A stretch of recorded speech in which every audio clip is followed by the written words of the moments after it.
IPMNation.com. Live from the Outpost Studios in Columbus, Ohio, you're listening to All Natural Being with Brian Brawdy. Brought to you by IPMNation.com. Get ready for the gong heard round the world. 10, 9, 8, 7, 6, 5, 4, 3, 2, 1.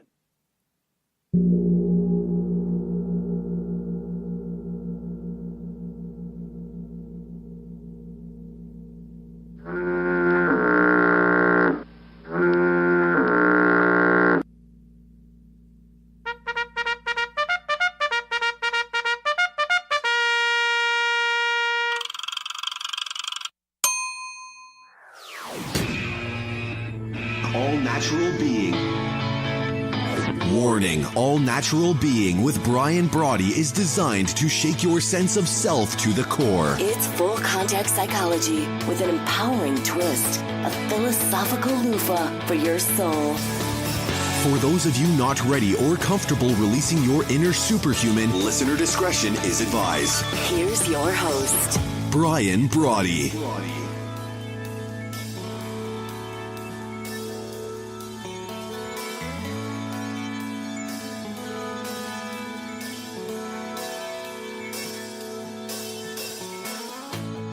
Good morning and welcome back. We are now hour 15, 8 hours and 55 minutes left to go. I just go to myself, you have got to be kidding me. And earlier this evening when we were at 9 hours, right? I go, that's 1/9 of the time it would take for the overall record. And I go, you have got to be kidding me. But here we are. Thank you for joining me, an all-natural being. This little radio soiree that I decided to do. Let me just show some love, call out some love to our good friends at, I should put this in a Facebook post. That's what I should do. But our good friends at 1049theriver.com here in always raining Columbus, Ohio. And I want to thank them for saying no to me. I want to thank them for turning me down. And if you haven't heard the story yet, clearly I'm going to be, I'm just going to be going on and on and on about it. They decided, oh, wow, yeah. No, we're not interested, right? We're not interested. And, right, it's a Christian radio station, so this whole concept of kumbaya was for everybody. Kumbaya for everybody but Brian. Kumbaya for everybody but me. And I even went ahead and said, look, I'll shovel your sidewalks. I'll wash your cars. I'm not much of a mechanic. I wouldn't let me into the garage. Wouldn't let me into the work bay. I could empty the trash cans. I could do all these other things. Nothing at all. And all I wanted to do was, can you teach me how to work a soundboard? Can you teach me gain and EQ and some of these other things that I've had to learn? Nothing. Crickets. I used to have a sound of crickets, I think. No, I don't even have that. Crying baby. I don't know what happened to it, but I had the sound of crickets at some point. But no, crickets. Absolutely nothing. All right, let me say good evening, John. Thank you so very much for joining us. Yeah, John, what I'm thinking is you and I are scheduled from 3 to 3:30. If that's still cool with you, that would be great. We're scheduled from 3 to 3:30, and then I'll take a quick break from 3:30 to 4:30, and I'll be back on the air. If that still works with you, John, I would. It'd be great to hang out and hear everything that you're into. David, good evening. Nice to see you. Also, Jared, nice to see you, brother.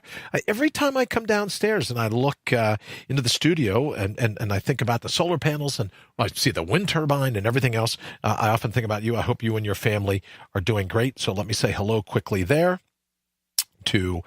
hello to David. I'll say hey here.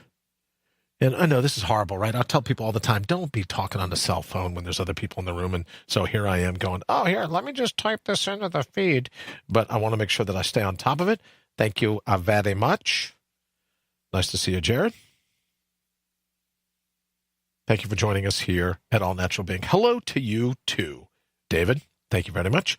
So what we're doing is, in an answer, as I think most everyone would, you get to the point where you go, yeah, it's a little late in the morning. Why are you doing this 24-hour thing?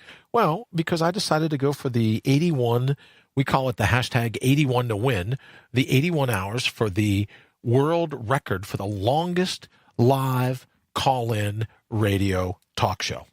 So if I haven't mentioned that already, you can give us a call, 833-462-3968. 833-462-3968. You can call toll free. That would be great. We'll get a chance to hang out. Let me just do this. John, let me send you a number real quick, just so we have it. Hold on. Yeah, it must be getting late. 7, 9, 3, 1. There we go. Very good. Thank you very much. So, yeah, all of this, thank you very much, David. I appreciate. All of this stems from the fact that the good old people at 104.9 The River, uplifting and kids, maybe they thought, maybe that's it. Maybe they didn't think I was kid safe. I don't know. Maybe they didn't think that whatever I was going to do wasn't going to be uplifting enough. Don't know that either. Don't know what's going on. But they said no. To me, and then I thought, okay, great. You know what? I'll just go ahead and I'll go for the world record. I'll go for the world record for the longest radio call-in. That's what I was going to do. So that's why we're here, and I'm just ramping up to see if in this 24-hour time frame I can pull it off. Is there something that I can do? Let's see. Got a caller. Good morning. Welcome to All Natural Being. Who's this? Brian, this is John. How are you, sir? I'm doing good, brother. How are you? I'm doing very good. Good to hear your voice. Can I ask where you are? Like, I can remember in years past where you'd go, can't ask me where I am, can't ask me about the weather, can't ask me about the... Am I allowed to ask where you are now, or are we still... No. I'm actually in North Carolina. North Carolina. Okay, is that where Jan... I can never keep the Carolinas straight. Is she in North or South? It is. She's in North. She's in North. And are you in North or South? I am in North as well. Oh, you're in North as well. Okay, good. All right. I'm at the home of Fortress Bragg. Okay, gotcha. Oh, well, it's great to hear your voice. I was a little bummed yesterday. I sent you a text going, hey, what's going on? And I didn't hear back from you.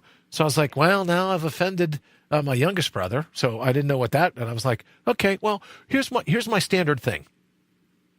Let me say hello to Sean as well here in the feed. My standard thing, John, is I just now apologize for everything in advance. No reason to apologize. Right. So I just go, hey, whatever it is, I did it. I've been radio silent for the last couple of days. Good for you. Unfortunately, having to catch up on a couple of funerals back to back, but I'm back and back out there. Oh, very cool. Very cool. So what else is new and exciting? I know I didn't know really what it is to think about this 24 hours, but it'll represent the longest time that I've been. We might be at that longest time right now that I've been up since the surgeries. And you were there when I got back, and you were there in the thick of it. It's kind of hard to believe that yesterday at 10 a.m. was the 300th episode. And if I'm doing my math right, John, you're episode 315, believe it or not. So let me write that down, 315 of All Natural Beings. So thank you for agreeing to do that. I appreciate it. Yeah, absolutely. I'll take that. You sound great. Well, thank you very much. I've been drinking a lot of fluids, right? A lot of hydrogenated water, doing the different things that I can to keep going. But I'll be honest with you, a little while ago when I got to 9 hours, I was like, this is 1/9 of what the record is going to be. It's 15 hours. It isn't as difficult as I thought until you look up at the camera and then you go, okay, you got 8 hours and 48 minutes left. Right? You just don't get a break from it. This is going to be an easy one for you, baby, because you can. A record is nothing but a thing for you. You'll crush it. Well, thank you. It's going to go. It's going to be over with before you even know it. Well, thank you. I appreciate that very much. So, I haven't talked to Janice. I haven't talked to any of the North. Bart Turner, let me say hello to Bart Turner. I was thinking of another Bart. I haven't talked to the other Bart that we know. What's going on? How's everybody doing? And, have you caught up with any of the rest of them? What's everything looking like? No, I think everybody's doing good. They're probably all asleep right now, as is most people in the Northeast right now. But I don't know. Tomorrow's a holiday. They could be up. They could be hitting last call at a bar. You don't know that, right? You would like to think that, but I don't yes, know we if would. that's the case, given where they're at in their life. Not many of us are awake at this time. Oh, okay. But then again, not many of us are breaking world records right now. Yeah. Well, I don't know about that. I'd like to think that it's a world record that I'm awake at 1 a.m., but nothing in comparison to what you have going on right now. I'll tell you, brother, what has happened to you? I can remember 2, 3, 4. Never mind. But I thank you. I appreciate for you staying up. And, we've been looking for Pacers. Oh, and there's some True Fruit in it. I'll make sure you get a bag of freeze, of really good chocolate. It's great candy.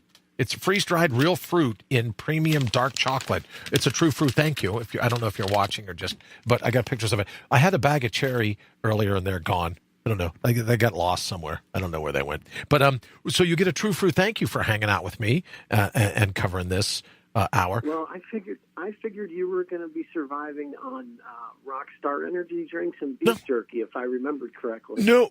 You know what though? No energy drinks. I do have some shelled pistachios. So those are pretty good. It's pistachio, if I get a little hungry. And I'll tell you, this hydrogenated water that we've been talking about all day long, and this fresh water, that part's working good. So it's pistachios and the hydrogenated water for the kid. Okay, good. That's been about it. And I want to say hello to Sean Riley from, he's a friend of mine, but he's also happens to be from Telestream and Wirecast. And thank you, Sean, because this world record thing, I have to be able to document it. So I'm talking to the people, John at Guinness, and they said, oh, well, if you're going to go for the record, you have to do this, this, this, and this, and you have to record it. It has to be a video of it. And if you're going to do an extended one, so many hours, you have a video and this and that. You have to have the people to document it and everything else. And they're like, how many people are you going to have in order to be able to document it? And I said, I don't know, 30, 35, 40,000. And it was like silence. It was like, are you doing it in a stadium? I go, no, I'm going to broadcast it live on Facebook and YouTube, thanks to Telestream and Wirecast and Sean. I'm going to broadcast it live for everyone to be able to watch. And even the folks, when I spoke to the folks at Facebook, they were like, you're going to use this as your proof? Yes, I am. What could possibly go wrong with that? So what I should have said is what could possibly go right with that? But what I am identifying, John, thank you, Sean, very much. What I am identifying are the things that I'll need to button up, right? The things that I'll need to do in order to make it through the 81 hours. Just little logistic things. You know what I mean? Like I probably should have brought another shirt down, right? I need another bag of ice. Things like that. You know what I mean? Little things like that. Sean says, heading off for the night, so I wanted to wish you luck the rest of the way. Telestream is on it. Well, Sean, thank you very much, as I am to know you all. Thank you. I appreciate it. So that's what I'm working on now, John. It's just my checklist. You remember our good friend John Burgess, the airplane pilot. He used to say, you need a clear checklist of everything that you need to accomplish in the particular order. And that's most certainly the case, especially as the hours start to wear on and I forget to put this button or this slide this switch or do this or that. So that's the other thing that I'm working on is, just some of the nomenclature that I'm going to need to pull this off when we go to 81 hours. Well, I think you need some good, reliable roadies that you can count on that won't take away your piano until it's time to load up and move on to the next town. Yeah. Well, another thing is, I don't know if I mentioned this to you before, but I'm going to have to wear a heart rate monitor and, because there's some things you go for this record and they're like, we need to make sure that there's this and that. And I think I may have neglected to tell them about the brain shunt. I don't know. It's all, I don't know. But in any event, even without the brain shunt, they want some medical, they want to make sure that you're okay and doing everything else. So I'm like, oh, okay, great. Fantastic. Well, like You're I in. said, if anybody can do it, you can. So regardless of the heart rate monitor or the medical technology to make sure that you're breathing and your heart's beating the way it's supposed to be, I don't think you're going to have any issues with any of that. Thank you, my friend. I appreciate that very much, brother. Ooh, my heart's never beat the right way anyways. Who are we kidding? So what else can we talk? I don't know. It's always, I'm so proud of you and all the different things that you've done in life. But I say that not knowing what we can talk about, what we can't talk about. One of the first things that pops in my mind is how we used to run in Chicago. We would go out for road races and this and that and everything else, and you would just drop me like a bad habit and take off. So I was thinking about that, but what are some of the things that we can kick around this morning? What are some of the things, for the benefit of the people listening, what are some of the things that we can talk about? Because I had this. Are you watching, John, or are you just listening? Does it matter if I'm actually going on speakerphone because I didn't want to screw up the feed by by connecting through Facebook. Gotcha. And then any chance of having a I gotcha. Doubling up on the audio or echoing or anything like that. I know that. I can hear you loud and clear. I just can't see. Groovy. That's okay. Well, take it for my word. I'm holding up a placard right now that says customer satisfaction is our number one goal. I got this big placard that I hold up. And the reason I've been doing that is I just thought it was a funny bit. But more importantly, throughout the day, I've wanted people tuning in, listening to All Natural Being. I've wanted them to go, you know what? I really learned something from hanging out. It was kind of cool. I picked up on this. I picked up on that. We've been interviewing doctors. We've been interviewing dental hygienists. We've been, it's really been something where I hope people listening would go, yeah, this is just great. I got a bunch of information. Lee from Sales Copy Academy, Henry Noel from Transitional Radio, Gordon from tryh2.com. So I've wanted to have it to where people listening in would go, yeah, you know what? I learned a ton. I'm smarter now, having sat through any or portion, some of that portion, any of the portion. So, and Brian, like we've talked about offline before, what I especially enjoy about the show is the way you're able to facilitate conversation amongst a bunch of your listeners, where your listeners sometimes almost seem to commandeer the discussion, and you like the conductor of an orchestra, just kind of facilitate it in a direction that keeps people coming up with dialogue, and the way you're able to guide the discussion, and the end state is really, really unlike any other show that I've seen. So, well, thank you very do a much. phenomenal job, and not to quote like Seinfeld, but sometimes it's like almost a show about nothing, but there's more content. There's more content in the show about nothing than if you were to have a very well scripted topic of discussion. Yeah, well, that's the thing about it. How you're able to pull it off is amazing. Well, thank you, John, very much. I appreciate it. And I would tell you that you never can tell what's going to come up in the feed, obviously, right? So if you have a script, and from some of the TV commercials, some of the other things I've worked on of late, I usually just say, give me the first 3 words, right? Instead of making me memorize a script, just give me the first 3 words you want to hear, and then we'll kind of go on from there. So I think in terms of doing this, when I started out, 300 episodes ago, I was having a conversation with Matt Connarton from IPM Nation just a little bit ago. I think I always knew that I wanted to put a full effort into it, but I had no clue. You know what I mean? I had absolutely no clue that it would go to where, well, let me say this, John. I had no clue I was going to get a brain tumor. Right? And I most certainly had no clue that I would be subject to 3 surgeries and all the other things that have gone down. I most certainly never thought that was going to happen.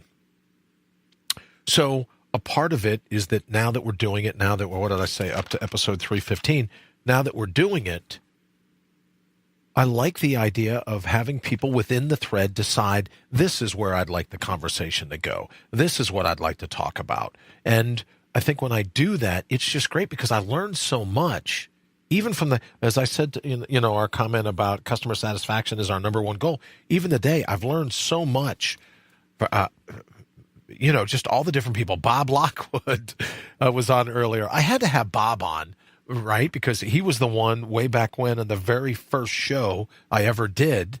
He was on the show, so I had to have him on earlier.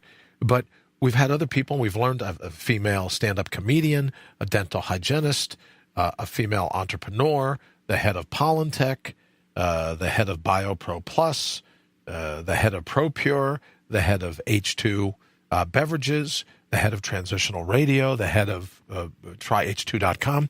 So I wanted to make it so that people tuning in, would be able to say, yeah, I absolutely learned something from my time today. So if I could, as a drill instructor and some of all the amazing things you've done in your career, what is something that I could get you to talk about for a couple minutes that you think, okay, great, here would be something that listeners, and whether they're here in the feed now or when you think about iHeartRadio, iTunes, Spotify, Burberry, what are some of the things that you think you could impart to folks that may not always find the well, let me just this. What are some of the things that some of the cool things that you think in a few minutes here you could teach some of the listeners about just about anything in life? What do you want to? I guess really, what do you want to talk about? Well, I think before we even go into that, when it comes to when you're talking about teaching people and making them better with where they're at in their life, I can remember. And this is going to take you back a little bit. I remember one of your last 24-hour records was when we were in Chicago, and you decided that you were going to run for 24 hours for the benefit of inner city kids that needed glasses to be able to see better. And so the way you orchestrated that and arranged it, and you ended up running, I believe, if I remember correctly, for 24 hours straight, and you ended up getting folks to donate enough glasses so that hundreds of inner city kids that couldn't afford any type of medical care could have glasses for the first time and be able to see. So I think, as much as you say, all of your, all the people calling in have done such amazing things. As typical, as humble as you are, I don't know that you necessarily take as much pride in your own accomplishments as you do your listeners. So, thank you. That was one of the things that stuck out when I heard you were going for this particular record. This one is just going to be another knot in your belt as far as the accomplishments and the things that you've done for everybody else that you've been surrounded by. So very, very much appreciation and pride in what you have going on. Well, I'll tell you, John, thank you for reminding me of that. And it was just, what it was is I came across, and I can't remember who it was now, but I was working with someone that talked to me about the recidivism rate for people that, obviously were taken to jail for the commission of a crime, and then before too long would end up back in jail. And what they did was they started to look back, and they said a lot of the kids that get in trouble and get arrested for the first time, they couldn't see the board. They had really poor eyesight. And they started acting out because they didn't feel smart enough. They didn't feel strong enough. They may have felt strong enough, right, in some of the cases. But they most certainly didn't feel smart enough because they couldn't see the board. So I started interviewing some of these teachers in Cabrini Green, Robert Taylor, Ida B. Wells, some of the different housing complexes in Chicago at the time. And they said, yeah, we don't, these kids don't have glasses. They're not able to see the board. And I remember the impact that had. And I can remember going into the schools, and I interviewed a young lady who they found, I don't want to say stealing because it was her lunch, but they found her not eating her lunch and loading it into a bag, a satchel to take And they said, why are you doing that? And she said, well, it's Friday afternoon. Sometimes if I don't bring this lunch home, we don't have food to eat over the weekend. So it was a combination of those two things that made me realize, was there a way of drawing attention to the fact that some of the times that these people get in trouble at school, they get in trouble because they can't read. They can't see. I mean, they have the wherewithal to learn how to read and learn how to write. They just can't see the board. So I forgot all about that until you said it. But yes, it was run with, you know me, and Lee would appreciate this if he's still on. You know me about the taglines. It was called Run With Me So Kids Can See. Yeah. And if I remember, we took them to Lens Crafters. And when the 24-hour event was over, we had a couple of buses, and they all went to Lens Crafters for a full-on eye exam, eye test, everything. And then, if I remember correctly, we took them to McDonald's for lunch, or it was something like that. You know, we took them. So, yeah, thank you for that memory. And I remember at the time, I bumped into a good friend of mine who was a world-class road racing cyclist, Marianne Berglund. To give you an idea, let me say good morning to Candace and also Matt. Matt, thank you very much again for joining us this evening. And Candace, thank you for Candace is going to be up with us here in a little bit. Thank you very much. I remember I was running down the street. It was early in the morning. I couldn't stay on that track, right? We were on a quarter-mile track. I just couldn't run in a circle anymore, right? After a few hours, you just get like, you know, you're just brain dead, right? You go, I got to get out of here. So I remember running up alongside a horse-drawn carriage. And I hadn't seen Marianne Berglund since my days at Vail as a visualization coach for triathlon training camp there. And I run up and I hear this voice go, Brian? And I look over and it's Marianne and her husband, and they're in this horse-drawn carriage being pulled down the street. It's like 2 a.m. They're coming back from wherever they were, like, whatever time of day it was. They were coming back from wherever. And here I am running, and I pull up alongside of this horse-drawn carriage. She goes, Brian? And I looked at it, it was Marianne Berglund. So thank you for that memory. It brings back... I was afraid you were going to say it was the horse that was talking. It could very well have been. No. It should be. Yeah, it was Mr. Ed reincarnated. Yeah, well, you know, sometimes when you get on these long runs, who knows what can pop up? But I do remember that. So thank you for bringing that memory. Let me also say hello to Kelly. John Kelly was over today. She was in the studio. Where are my teeth?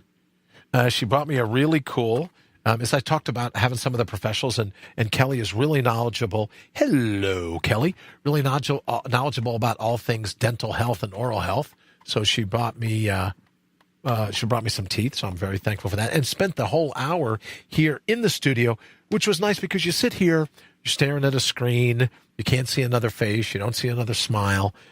So it was really cool that she was able to come over and hang out for a while because it made it easier for me to, you know, just to stay up and stay on target.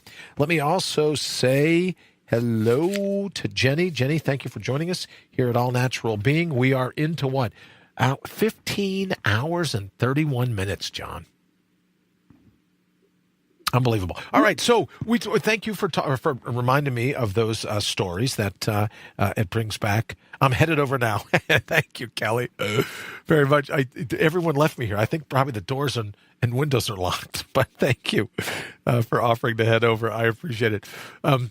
So. Yeah, everyone left me. I'm gone. I'm you know, it's a high security facility, I guess. So, John, what are some of the things that you've learned? What can you talk about some of the things that you've done in life that we could impart to some of the listeners, whether live or later on in the podcasts?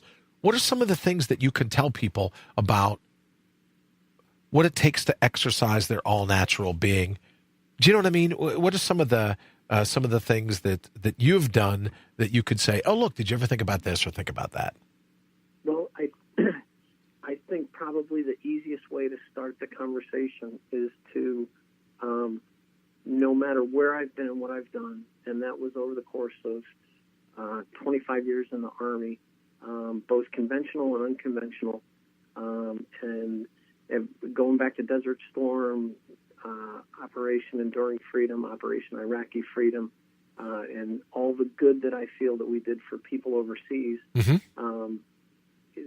I think probably the easiest way for me to answer that is maybe just by dumb luck, or maybe it's a gift, but somehow I've managed to surround myself with incredible people all along the way, and that, if nothing more than by their example, or if by a little bit of peer pressure and not wanting to let the team down. Sure. The people I surround myself, and I think probably by your example as well, not wanting to let people down, it kind of forced me to bring my A game at times and places all around the world that typically, had I been by myself as maybe a singleton, right. I don't know that the outcome would have been as rewarding or successful in terms of the mission set. So that would be the first thing that I would say. Even so much, even in the face of my own abilities, being surrounded by such a team of rock stars, sure.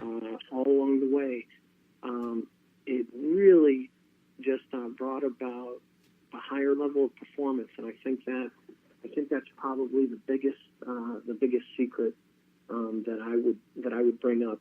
And then, like just even this weekend, unfortunately, I've had a string of back-to-back funerals. Coincidentally, as Senator McCain is lying in state, managed to last couple of weeks had to say goodbye to some real all-American heroes that dedicated their life to the defense of the nation. And again, with attending these funerals, showing up, I'm becoming one of those older graybeards that when you go to a funeral, you see people that you haven't seen in years, and sure. they take you back to certain times and places, but again, it's being surrounded by just a bunch of great people. Sure. So I guess the topic that I'm leading towards, one of my buddies, a guy named Dusty Baxley, he is the director of a nonprofit organization called Boulder Crest Retreat. Okay. And what that is a gentleman by the name of Ken Falk, a naval veteran, got out of the military and decided that he was going to develop a curriculum that was going to help returning veterans cope with the effects of PTSD and traumatic brain injury, and basically come up with a curriculum that was going to help them to get themselves back on track without the use of pharmaceuticals, without the use of big drug companies keeping vets medicated. And the concept behind that was really almost kind of simple, but brilliant. So he would draw analogies to the Greatest Generation, World War II, right? And talk about how when all the returning service members came back from World War II, and it was a different political environment and a different social environment back then. But he said, why can't we become the next greatest generation? Okay. Because his fear was that, and I don't want to put words in his mouth or misquote him, but my interpretation of that was that a lot of times it seems today that some of the returning veteran population, there's almost a negative stigma associated with their service because of some of the experiences that they're coming back with, and sometimes maybe their inability to process that information in a positive way, like back at the towards the end of World War II. So long story short, he's developed a curriculum that they go out and they get sponsors contributing money to pay for the veterans that come through the program, and it exposes them to just several different modalities that would help them cope with some of the things that they may be struggling with. So prior to him developing this program, a lot of times if they would go to their doctor and describe some of the challenges that they were having, the easy answer would be to walk out with a script of Sure. some type of drug to medicate them.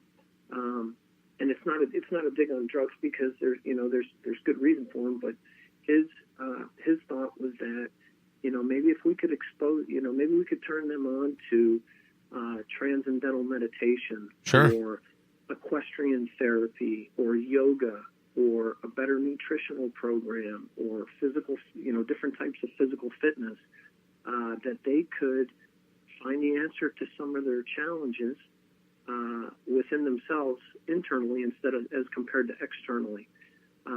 And the work that they're doing in Bluemont, Virginia, is just amazing. And it's with the idea that if it's successful, maybe it'll reduce the level of veteran suicides that goes on daily, and potentially turn around make this maybe the next greatest generation. Not to take away from the previous one, but and the whole idea is that it's basically taking embracing the struggle, like you and I have talked about before, and describing it in a different way. But basically, learning how to thrive because of the struggle.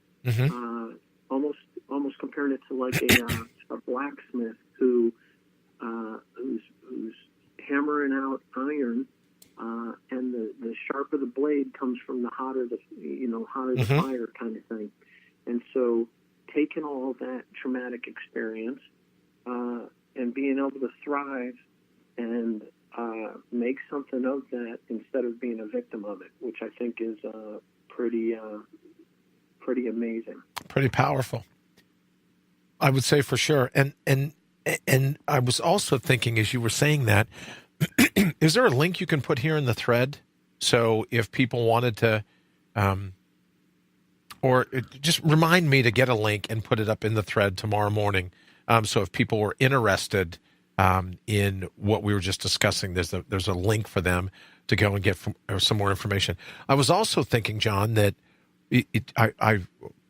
I would expect you to say that in terms of your career, that it's been a part of it's been about surrounding yourself with quality people. But I also want you to remember, let me say good morning again to Kelly. Good morning. Thank you very much. And Kelly, I wasn't kidding. I'd love it if the front door was, I'd love you to come over here and hang out and talk me through this next couple of hours.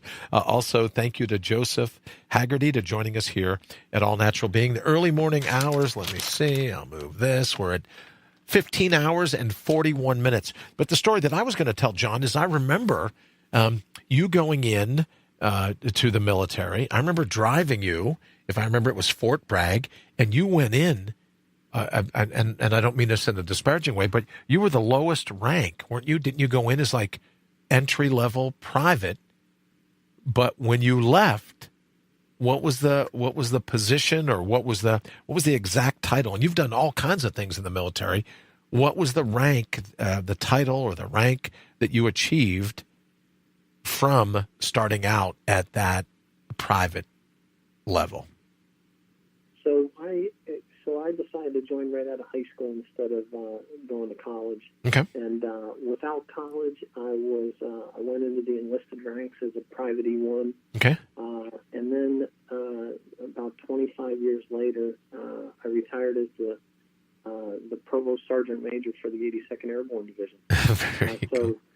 So basically, just I was the senior enlisted advisor to the division commander for all things having to do with military police operations, both in combat operations and peacetime contingencies. Very cool. So a part of that speaks to the drive, right? And it's classic you to say, well, I've also surrounded myself with some great people, and I believe that you have.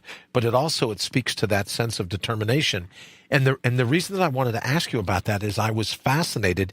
Can we talk about our brother Bob and the article that he found the other day? Because when you look at some of those bronze stars, it would speak to, maybe that sense of determination. Maybe we got that encoded somewhere in us. And then maybe talk a little bit about that article as to why he was why he was written up in the paper in the first place. Well, and what I took away from that, actually seeing newspaper articles about our biological father having been awarded 6 Bronze Stars in World War II. It seems it was about the time of the invasion of Sicily. Okay. When the Allies took Sicily. Having not known that throughout my entire career, I thought it was pretty neat that it turns out that he had some similar experiences that I never knew about. So, if there was anything that was passed on, if that's even something that would have been, the similarities the similarities of his military service, especially having never known him like you did, is pretty remarkable, and makes me want to dig into the research a little bit more. So there's 2 facets to that story which grabbed my attention. Can you tell us, what do you got to do to get a Bronze Star?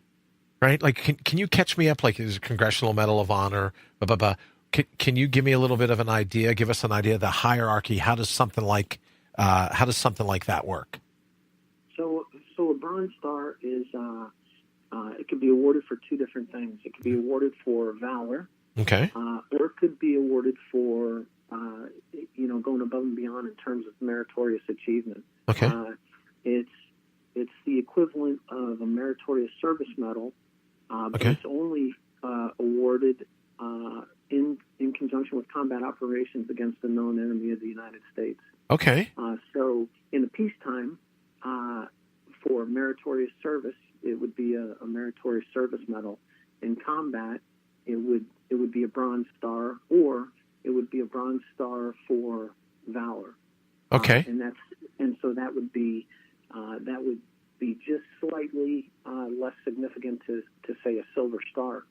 And so what I thought was, talking about Boulder Crest Retreat the way I was, and returning veterans struggling with some of the challenges that they're coming back with. Another article that he found most recently was our father, our biological father, wandering into a police station soon after he returned from World War II, and the article was talking about a young returning GI service member who wandered into a police department because he didn't know who he was. He didn't have any recollection of his identity or his where he should be. And so when I look back on that, this is a guy this was a member of the greatest generation, like I said, who, in hindsight, in the rearview mirror, as we start to dig more into the research of it, he could have, and it appears that he was more than likely struggling with some of the same things that maybe some of the folks that are returning with now are. And that was before there was, the term PTSD and even TBI, or, it could have been for a number of different reasons. But back then, it didn't get it wasn't a buzzword like it is today, and it didn't get the level of attention, and unfortunately, it didn't get the level of treatment that's available today. And so I think, unfortunately, in his case, it would appear, in my unprofessional opinion, that maybe he gravitated towards alcohol as a mechanism for self-medication because of some of the things that he was struggling with that could have and should have and would have been treatable today with some of the things that we discussed earlier. Some of you know, and I will tell you that it kind of like trying to adopt it, right? So that I kind of would look at that story. When I saw it, two things jumped to mind. One is that I clearly know, I was talking to Sherry this evening, and there was a time, as you probably know, that where I was asked to speak. Candace says, I'm wide awake. Thank you, Candace, very much. I appreciate it. I'm looking forward to hanging out with you here in a little bit. There was a time after my surgery, I think, John, all three surgeries, if I remember, that I was asked to speak at the No More BS, No More Brain Surgeries for the Hydrocephalus Foundation, asked to speak at Soldier Field in Chicago. And it had been the first time that I had ever met another human being with a brain shunt. And I met dozens of them, people that have been subject to 20, 30, 40 surgeries, people who lost quite a bit more. You know, I lost my taste buds. A couple other things, that we can talk about. But people that have that took one hell of a more beating than I did. And I got up and was ready, and I was the keynote speaker. And I've said I made Glenn Beck look like a cold-hearted stoic. I got up on stage, and I just started to cry. And I later said to Sherry, I go, I'm so sorry about that. It's never happened before. And two things jumped to mind. One, I think I had always thought prior to that PTSD was reserved for people coming back from wars or people, suffering really tragic accidents and the like. But I clearly realized in that moment that you can have a PTSD just from having your brain exposed to oxygen, right? A traumatic brain injury is what they call it now. I love this, John, right? When they're doing brain surgery, they call it brain surgery. When you have any trouble after the fact, it's called a traumatic brain injury, right? So 20 some hours of over 3 surgeries, and I clearly broke down on stage, and I've thought and since talked about, because I don't take any medication. I wouldn't take anti-seizure. I wouldn't take the antidepressives. I wouldn't take any of the other medication, and still don't take any of the medications for the headaches and the pain and the like. But I clearly knew, right? Like I got down on stage and Ashley turned around and walked away. She was even embarrassed for me because I couldn't stop crying. And I said that to Sherry, and she goes, you have to know that people came up to me afterwards and said that you were able to express how they felt, but they could never let themselves break down like that. And I was just a blubbering mess. And I realized now that I wasn't ready for that event. You know what I mean, John? I wasn't ready for some of the things that I would face after my 3rd surgery. I wasn't ready for the shunt. I most certainly wasn't ready for the headaches. I most certainly wasn't ready to have to give up deadlifting and some of the other things. So when I saw that article, one, it made me think of PTSD, and two, and maybe a little selfishly, I automatically thought when they said, oh, well, he came into the police department and he didn't know who he was, maybe the transglobal amnesia for me, maybe the things that have happened to me since the brain tumor had nothing to do with the brain tumor. Maybe that transglobal amnesia was waiting for me no matter what. Right? And I think, and there's so much to that, B. I think especially in hindsight, you may find out that when you actually broke down and had that release of emotions at the end of an incredible presentation, that may have been the best takeaway from your message that people could identify with, because I mean everybody knows that there's such a stigma with letting go like that, especially for big barrel chested freedom fighters. People Sure. just don't do that, Sure. and I'm finding out, especially as I get a little bit older, that's not a good thing. It used to be something that was almost embarrassing or a sign of weakness, but in fact, it's the complete opposite. And it's not until you realize that I think that you can really take it to the next level, and people will, people associate with that, especially when they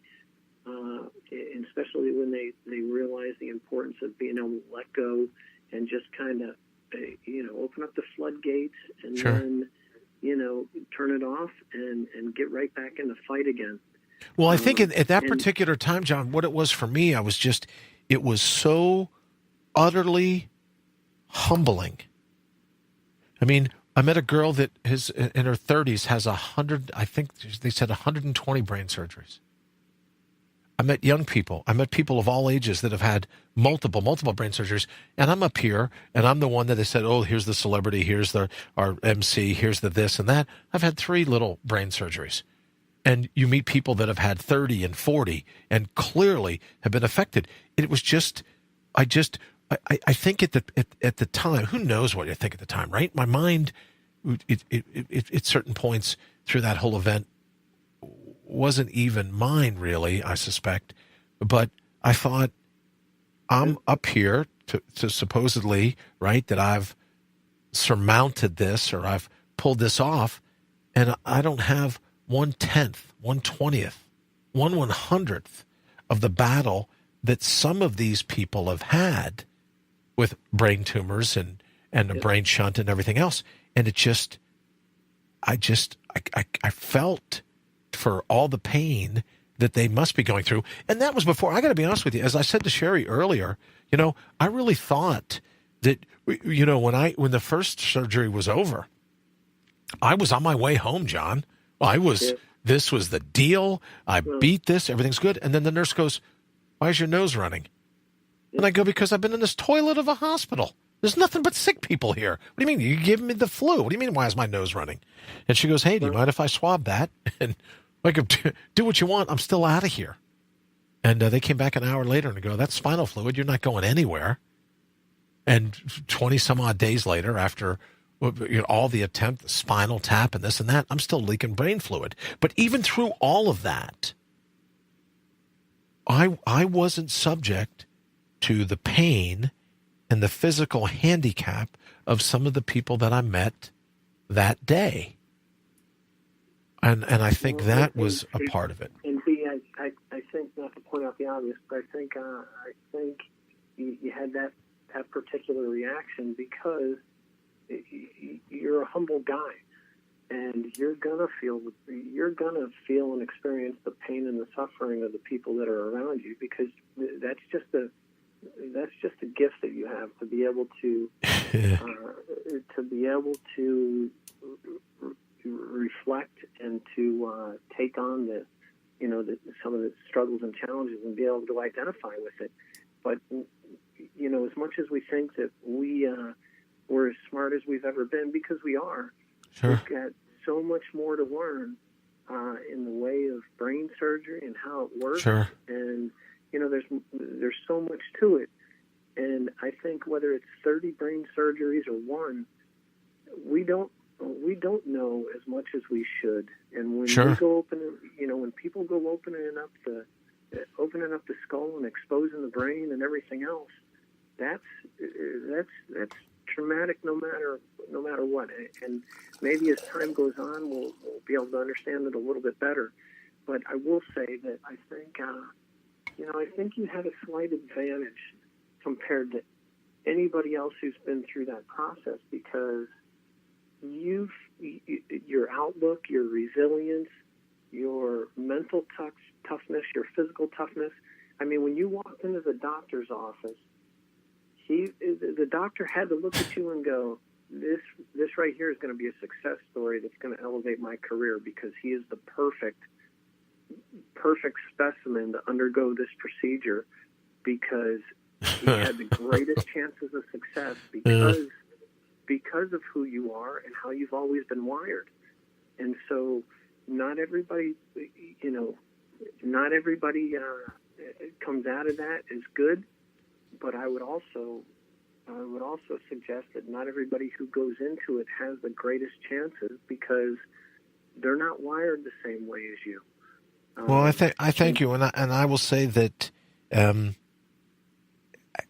are times where I look at it and go, why couldn't it have just worked? Why did I have to spring a leak? Why did I need, titanium plate? Why did I then need a spinal tap? Why did I then need a titanium mesh? And you go, why me? Why me? Why me? And then I know you got to get ready to go because I don't want to keep you up all night. But Sherry said something from No More BS. She said something very interesting to me today. She says the question that she's always asked herself, and she has a brain shunt as well, the question that she's always asked herself is that she going to get better or is she going to be bitter? And I thought that was a really profound question, right? Because no matter what we're facing, go look, is this situation going to make me better or is it going to make me bitter? And whatever you decide, you're right. The situation either makes you better or it makes you bitter, but it's your decision in that moment to make. Just a thought. Well, and going back to what I said earlier, I think the advantage that you had physically and psychologically is that bitter wasn't ever in your vocabulary. So that wasn't even an option. It was almost like the bridge troll from Monty Python. It's only a flesh wound. It's only a flesh wound, right? Yeah. Boy, had I known, right? Had I known now, then what I know now, I'd be like, oh my God, I don't want these headaches, right? I don't. I think you continue to have an advantage because you're not going to let that define. You're not going to let that define limitations going forward. You're going to process it in a way that it turns out to be a strength that's going to end up benefiting other people. Thank you, John. That's just the gift that you've always had, and it inspires people, and it makes for a better quality of life for everybody you come in contact with. So you've got it. You've got it going on. Well, John, thank you very much, and thank you for everything that you've done to help me in terms of my recovery.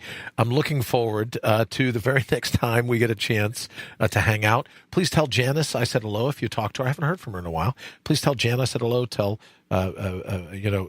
Certainly tell Joey and Mary I said howdy. Thank you for calling in, getting me through this hour, being my pacer. Don't forget the true through, Frank, thank you. Pick the true fruit that you like, and then I'll put a bag into the mail to you so that, it's like a parting gift for being on the show. So thank you very much. And for some of those memories, most certainly thank you for your service and everything that you've done. I really appreciate, as I said, at the macro level, what you've done. And at the micro level for me, thank you very much for everything you've done. It's, I would not be in the position that I am in terms of the recovery as early on, I guess, as I am. I would not be in that position if it wasn't for you and the help that you've given me. So thank you very much for that. I super appreciate it. Well, and thanks for having me on, Bean. If you don't mind, I'll shoot you a link. Yes. For Boulder Crest Retreat, like Yeah. I said. I don't get behind too many programs or products, but this is one that I think is really going to change the lives and the perception of a lot of our largest population of returning disabled, and I hate to even use the word disabled, but returning wounded veterans. Wounded, sure. This is absolutely going to make a difference. Yeah. And it's worth passing the word on. Yeah, believe me, you send it, or if I don't know if you can, after you hang up, if you can post it in the thread here. If not, just instant message me, and I'll put it in the next thread because we're killing the signal at the top of every hour just to get Facebook to play by, just get Facebook to play by the way we want. So give it to me. I'll put it up in the next thread. But thank you, buddy. I appreciate the call, and we most certainly will put that in the thread. And let them know, please, if there's anything I can do in terms of if they need any help, and they're writing taglines or voiceover or anything else, please let them know that I would love to help in any way that I could. No, great. And one last parting shot, baby. Like you said before, the military doesn't have didn't coin the term PTSD and TBIs. They